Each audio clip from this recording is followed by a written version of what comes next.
Chapter 32 Miracles. Finally, I was released from the hospital, and 2013 was off to a happy start.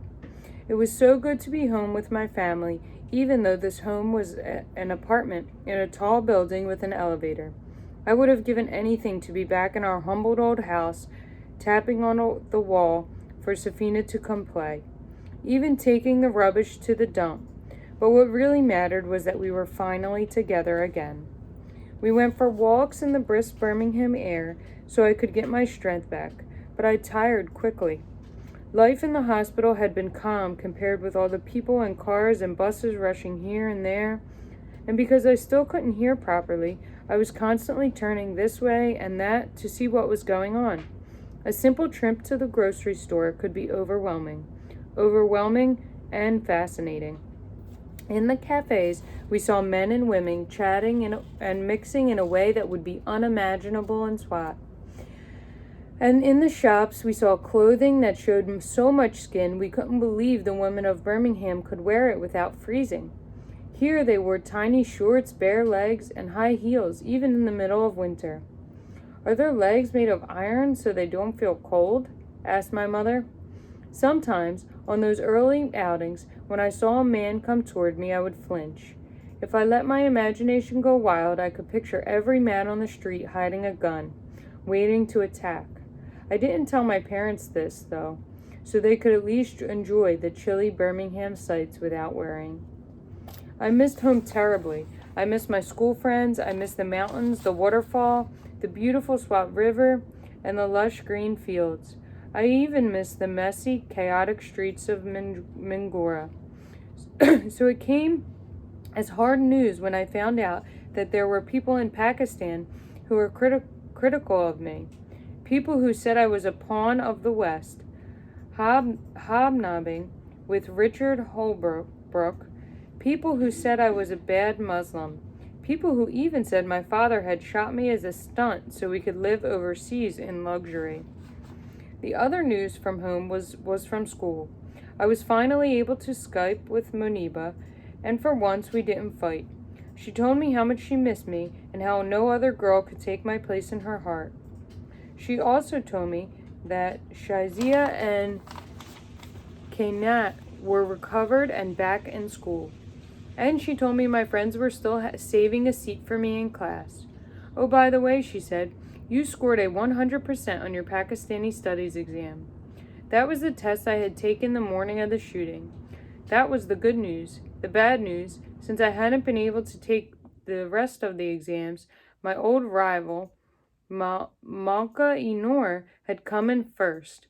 Of course she did, since I was not there. I was falling behind at school. How ironic. The girl who campaigned for girls' education had lost the top spot in her class. Well, I would just have to redouble my efforts so I could take the first position when I claimed that empty seat in my old classroom. Soon I could walk and talk and read, and my memory was coming back, but I couldn't hear well at all, and there was a constant ringing in my ear. The doctors were also concerned that replacing the piece of skull stored in my tummy might cause an infection. So more surgery was scheduled, 3 operations all at once.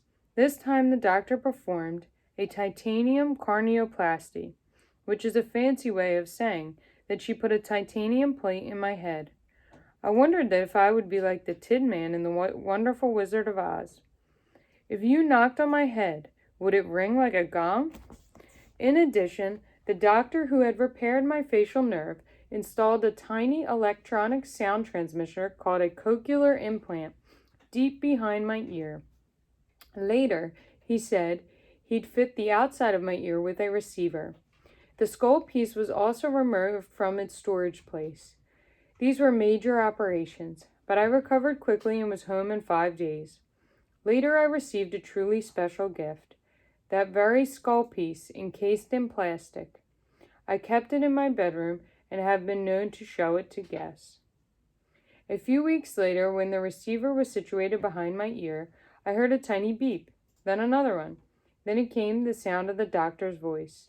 At first, everyone sounded like a robot, but soon my hearing got better and better. How great God is! He had given us eyes to see the beauty of the world.